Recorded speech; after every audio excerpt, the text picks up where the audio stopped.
Alors, bonjour, voilà le deuxième partie euh, de notre grand 2 sur la circulation des étudiants et les transferts de technologie. Il s'agit donc de grand B, donc des transferts de technologie décisifs. Euh, donc on va voir que l'Inde, ça fait partie de sa stratégie de créer une économie de la connaissance. On l'a vu avec ses étudiants, avec l'investissement dans l'enseignement supérieur, avec la volonté de créer une Silicon Valley indienne. Il y a aussi pour l'Inde une démarche de transfert de technologie. Alors qu'est-ce que ça veut dire un transfert de technologie? Eh bien, si vous voulez, c'est lorsque une technologie qui n'est pas maîtrisée par un pays euh, va être amenée par un partenaire étranger. Alors ça peut se faire de plusieurs manières. Un transfert de technologie, donc ça peut être l'achat, c'est-à-dire qu'on va acheter un savoir-faire à l'étranger pour pouvoir ensuite le faire chez soi. L'autre possibilité, et ce qui est le plus souvent le cas, c'est que, par exemple, le pays, pardon, va passer un contrat avec un pays étranger pour l'achat, par exemple, d'avions. On va y venir dans quelques instants. Et dans ce contrat, il va y avoir comme clause le fait que une partie des avions ou la totalité des avions doit être construit dans le pays qui achète. Et à partir de là, vu que l'usine est implantée dans le pays, eh bien, ils vont pouvoir voir comment on fait, comment on construit, et donc apprendre à utiliser cette technologie pour ensuite pouvoir la répéter chez eux. C'est un petit peu le principe. Alors, transfert de technologie, l'Inde a une vraie volonté d'attirer les entreprises extérieures, hein, les entreprises étrangères. On voit ici la signature avec le patron de Samsung pour la création de la plus grande usine de fabrication de téléphones portables au monde. Alors Samsung n'est que l'un des derniers à s'installer, je dirais presque en Inde, hein, puisque Xiaomi, Huawei, etc. ont tous des usines qui sont installées en Inde. En fait, se passe pour la Chine ce qui s'est passé pour les pays développés, hein, c'est-à-dire que les salaires chinois ayant augmenté, étant supérieurs aux salaires indiens, eh bien, un certain nombre d'usines chinoises s'implantent en Inde pour bénéficier des salaires plus bas et pour aussi inonder le marché indien qui est en plein essor. Mais pour inonder le marché indien, mais aussi pour exporter vers la Chine. Donc que ce soit pour des téléphones portables ou pour des jouets, etc. etc. Donc en fait, dans ce cadre, pour attirer les entreprises extérieures, l'Inde a répété la même politique qui avait été mise en place par la Chine euh, à la fin des années 90. Pardon, pas à la fin des années 90 que je dis, à la fin des années 70, c'est-à-dire le principe des ZES, des zones économiques spéciales. Alors là, vous avez une carte, hein, qui vous présente les différentes ZES en 2009, j'en ai pas trouvé des plus récentes, mais il y en a d'autres depuis, je crois qu'il y en a 200 maintenant. Alors qu'est-ce que c'est que des ZES, des zones économiques spéciales? Ce sont des villes ou des quartiers dans lesquels on favorise l'implantation des entreprises extérieures, des entreprises étrangères, qui vont bénéficier d'infrastructures offertes par le pays, par exemple, qui vont avoir très très peu de taxes, voire pas de taxes du tout. Euh, L'idée étant qu'elles viennent s'installer, qu'elles utilisent la main-d'œuvre locale, donc ça fait baisser le chômage du pays, et puis ça permet de voir, de comprendre la technologie de l'entreprise, et donc ensuite de pouvoir la copier, si vous voulez, et de pouvoir soi-même développer des entreprises dans le même secteur sur la base de la technologie apportée par l'entreprise extérieure. Donc ces zones économiques spéciales, hein, c'est comme ça que la Chine a commencé son développement à la fin des années 70 avec la délocalisation d'un certain nombre d'entreprises, notamment des États-Unis ou des autres pays développés, eh bien l'Inde est en train de reproduire un petit peu plus tardivement la même chose, notamment dans les nouvelles technologies. Euh, donc la mise en place de ces zones économiques spéciales, ça fait partie d'un vaste plan initié par le Premier ministre Narendra Modi, qui en 2014 a lancé son programme Make in India. Voilà, comme son nom l'indique, ça veut dire fabriqué en Inde. Hein, l'idée, c'est que le maximum de choses soient fabriquées en Inde. Euh, alors, et donc de réduire, alors ça veut dire réduire les importations indiennes. On va le voir, c'est très important pour un pays, et aussi pour attirer les entreprises extérieures. Donc on l'a vu ici par exemple avec Samsung. Ça passe aussi par toute une série de transferts de technologie, je l'ai dit. Hein. Donc par exemple l'Inde, qui est dans une espèce euh, de recherche de puissance régionale euh, et de s'imposer face à ses concurrents que sont le Pakistan ou la Chine, s'est lancé dans un peu une course à l'armement, hein, notamment avec Narendra Modi, hein, qui est un nationaliste extrêmement virulent.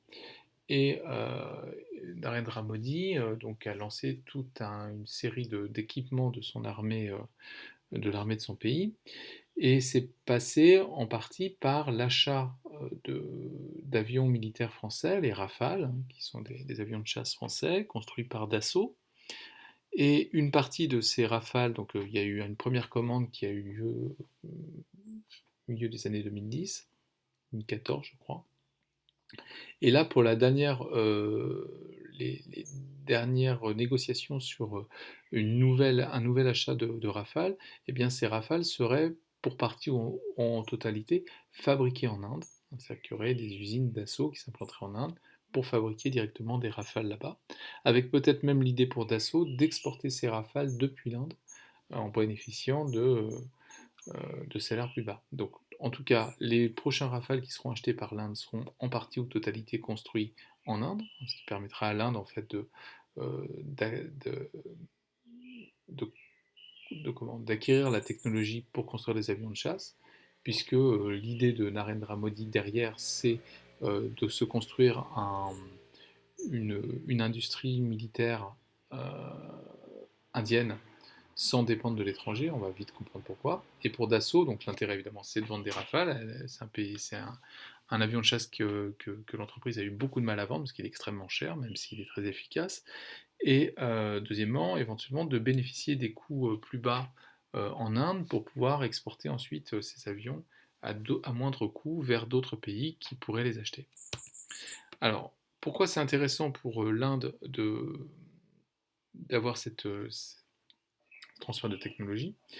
Eh bien, l'Inde, je vous l'ai dit, s'est lancée dans une course à l'armement. Alors voici les premiers pays importateurs d'armes dans le monde entre 2013 et 2017. Alors vous voyez que l'Inde est le principal importateur. Hein, 12% des, euh, des achats d'armes dans le monde sont faits par l'Inde sur cette période.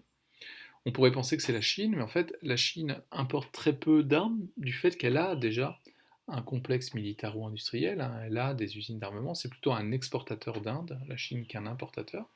Et donc pour l'Inde, c'est extrêmement important si elle veut être indépendante et si elle veut pouvoir concurrencer les autres puissances régionales dans le domaine militaire, d'avoir ses propres usines d'armement, ses propres usines de construction d'avions, de chars, etc., etc. Donc d'où l'idée des transferts de technologie. Donc, vous voyez que là, ça montre bien à quel point l'acquisition de connaissances est un enjeu politique et géopolitique. Un enjeu politique puisque quand on acquiert des connaissances, qu'on peut développer l'économie de son pays, eh bien on va faire réduire le chômage. Un enjeu géopolitique parce que, évidemment, avec un certain niveau de connaissances, on peut développer des technologies qui vont rentrer en concurrence avec les puissances avec lesquelles on est en compétition. Alors, donc on a une vraie volonté de l'Inde, on le voit, de développer ses propres secteurs par le transfert de technologies notamment, ou en attirant des investisseurs étrangers.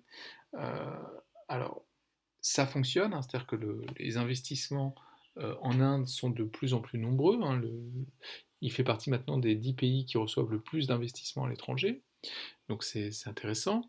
Mais par contre, il faut toujours modérer les propos par rapport à l'Inde. L'Inde attire certes des investisseurs, mais l'économie indienne a pas mal de problèmes.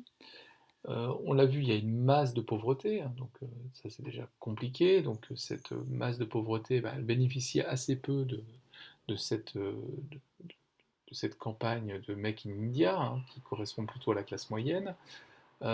Deuxièmement, l'Inde a d'énormes problèmes d'infrastructure, de transport, d'électricité. Elle a souvent des pannes géantes d'électricité.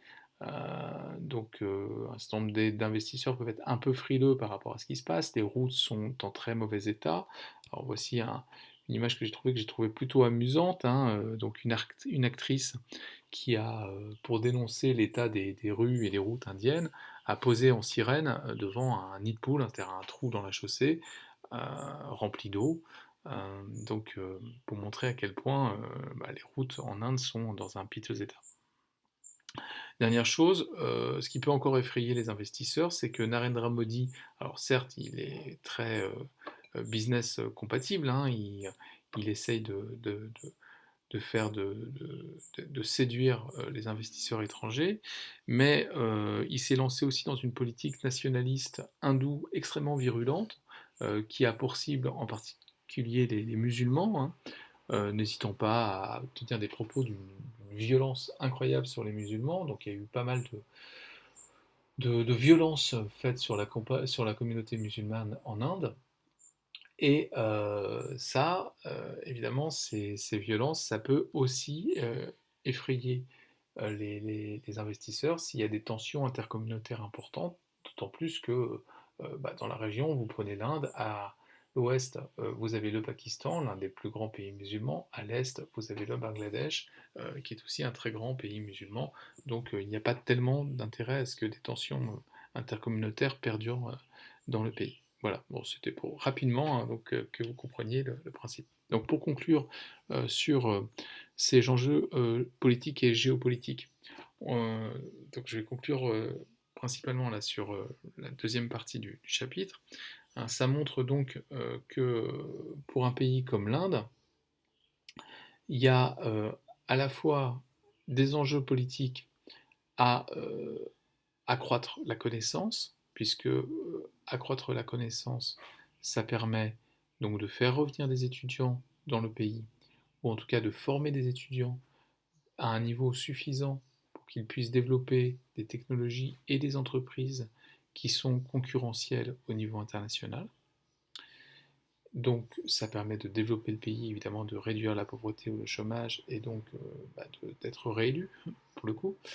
Il y a un enjeu géopolitique aussi, puisque évidemment on est rentré dans un monde, on l'a dit depuis Drucker, hein, qui est un monde où la connaissance est une marchandise et où l'essentiel aujourd'hui de l'économie est basé sur des niveaux de connaissance extrêmement importants. Donc, tout ce qui est la nouvelle économie, eh bien ça part hein, de recherche en informatique ou sur le web qui demande des niveaux de connaissances élevés.